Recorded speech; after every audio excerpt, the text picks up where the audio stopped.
بسم اللہ الرحمن الرحیم۔ السلام علیکم دوستوں، امید ہے آپ سب خیریت سے ہوں گے۔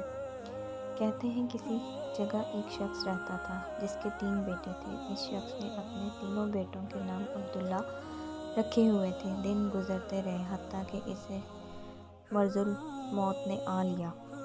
اس نے اپنے تینوں بیٹوں کو بلا کر وصیت کی کہ عبداللہ کو وراثت ملے گی، عبداللہ کو وراثت نہیں ملے گی اور عبداللہ کو وراثت ملے گی۔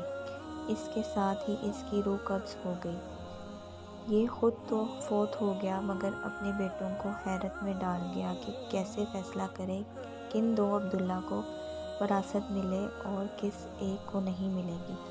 تینوں نے فیصلہ کیا کہ شہر جا کر قاضی سے اپنا مسئلہ بیان کیا اور اس سے کوئی حل مانگے۔ تینوں اپنے زیورات کے ساتھ شہر کے لیے سفر ہوئے۔ راستے میں انہوں نے ایک ایسے شخص کو دیکھا جو اپنی کسی گمشدہ چیز کو تلاش کرتا پھرتا تھا۔ ان بھائیوں کے پوچھنے پر اس نے بتایا کہ اس کی اونٹنی گم ہو گئی ہے جسے وہ تلاش کرتا پھرتا ہے۔ ایک عبداللہ نے پوچھا، کیا تیری اونٹنی ایک آنکھ سے کانی تھی؟ اس آدمی نے کہا، ہاں ایسا ہی تھا۔ دوسرے عبداللہ نے پوچھا، کیا تیری اونٹنی ایک ٹانگ سے لنگڑی تھی؟ تو اس آدمی نے جلدی سے کہا، بالکل صحیح، میری اونٹنی واقعی ہی ایک ٹانگ سے لنگڑی تھی۔ تیسرے عبداللہ نے اونٹنی کے مالک سے پوچھا، کیا تیری اونٹنی کی دم کٹی ہوئی تھی؟ تو اس نے خوشی سے کہا، بالکل ٹھیک، میری اونٹنی کی دم بھی کٹی ہوئی تھی۔ بس اب جلدی سے بتا دو میری اونٹنی کہاں ہے؟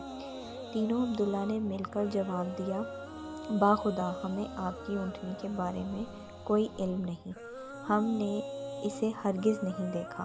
اونٹنی کا مالک ان کی یہ بات سن کر غصے سے پاگل ہو گیا۔ اس نے فیصلہ کیا کہ ان تینوں کو کھینچ کر قاضی کے پاس لے جایا جائے۔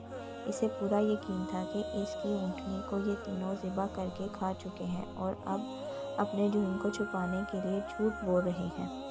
اونٹنی والے نے جب تینوں کو اپنا ارادہ بتایا تو انہوں نے کہا، ہمیں کوئی اعتراض نہیں کیونکہ ہم خود بھی قاضی کے پاس ہی جا رہے ہیں۔ جب یہ چاروں قاضی کے پاس پہنچے تو اونٹنی والے نے قاضی سے اپنا قصہ بیان کیا۔ قاضی نے ان تینوں سے کہا، جس طرح تم تینوں نے اونٹنی کی نشانیاں بتائی ہیں اس کا ایک ہی نتیجہ نکلتا ہے کہ اونٹنی تم تینوں کے پاس ہے۔ بہتر ہے کہ تم اپنے جرم کا اعتراف کر لو۔ پہلے نے کہا، جناب عالی، ہم نے اونٹنی تو نہیں دیکھی تھی، ہاں البتہ اونٹنی کے آثار ضرور دیکھے تھے۔ جب میں نے اسے کہا کہ تیری اونٹنی ایک آنکھ سے کانی ہے تو میں نے دیکھا تھا کہ راستے کی ایک طرف کا گھاس تو خوب چرا ہوا تھا مگر دوسری طرف کا ویسا ہی موجود تھا۔ اس کا ایک ہی مطلب ہے کہ اس شخص کی اونٹنی ایک آنکھ سے کانی رہی ہوگی۔ دوسرے عبداللہ نے کہا، میں نے دیکھا تھا کہ راستے میں 3 قدم تو گہرے لگے ہوئے تھے جبکہ چوتھا قدم زمین پر معمولی پڑا ہوا تھا، جس کا مطلب بس اتنا ہی بنتا تھا کہ یہ جانور لنگڑا بھی تھا۔ تیسرے عبداللہ نے کہا، اونٹ جب راہ چلتے ہوئے اپنا گوبر گراتا ہے تو دم سے ادھر ادھر بکھیرتا ہے جبکہ جس راہ سے ہم آئے تھے وہاں پر گوبر ایک ہی لائن میں سیدھا گرا ہوا تھا، جس کا ایک ہی مطلب ہو سکتا ہے کہ اونٹنی کی دم کٹی ہوئی تھی جو اپنے گوبر دائیں بائیں نہیں پھیلا پائی۔ قاضی نے بغیر کسی دیر کے اس آدمی کی طرف دیکھا اور کہا، تم جا سکتے ہو، تمہاری اونٹنی ان لوگوں کے پاس نہیں ہے اور نہ ہی انہوں نے اسے دیکھا ہے۔ اونٹنی والا شخص کے جانے کے بعد ان تینوں بھائیوں نے قاضی سے اپنا قصہ بیان کیا جسے سن کر قاضی بہت حیران ہوا۔ ان تینوں سے کہا، تم آج کی رات مہمان خانے میں ٹھہرو، میں کل تمہیں سوچ کر کوئی حل بتاؤں گا۔ یہ تینوں مہمان خانے میں جا کر ٹھہرے تو انہوں نے محسوس کیا کہ ان کی نگرانی کی جا رہی ہے۔ کچھ دیر کے بعد ان کے لیے کھانا لایا گیا جو گوشت کے پکے ہوئے سالن اور روٹیوں پر مشتمل تھا۔ پہلے نے کھانے کو دیکھتے ہی کہا، یہ سالن کتے کے گوشت کا بنا ہوا ہے۔ دوسرے نے کہا، روٹیاں جس عورت نے پکائی ہیں وہ حاملہ کے ساتھ اور پورے دن سے ہے۔ تیسرے نے کہا، یہ قاضی حرام کی اولاد ہے۔ بات قاضی تک پہنچ گئی۔ اس نے تینوں کو دوسرے دن اپنی عدالت میں طلب کر لیا اور تینوں سے مخاطب ہو کر کہا، تم میں سے کس نے کہا تھا یہ کتے کا گوشت پکا ہوا ہے؟ پہلا بولا، میں نے کہا تھا۔ قاضی نے باورچی کو بلا کر پوچھا تو اس نے اعتراف کیا کہ پکانے کے لیے کچھ نہیں تھا، تو اس کو شرارت سوجی اور اس نے کتا مار کر اس کا گوشت پکایا اور ان کو کھانے کے لیے بھجوا دیا۔ قاضی نے پہلے سے پوچھا، تمہیں کیسے پتہ چلا یہ گوشت کتے کا ہے؟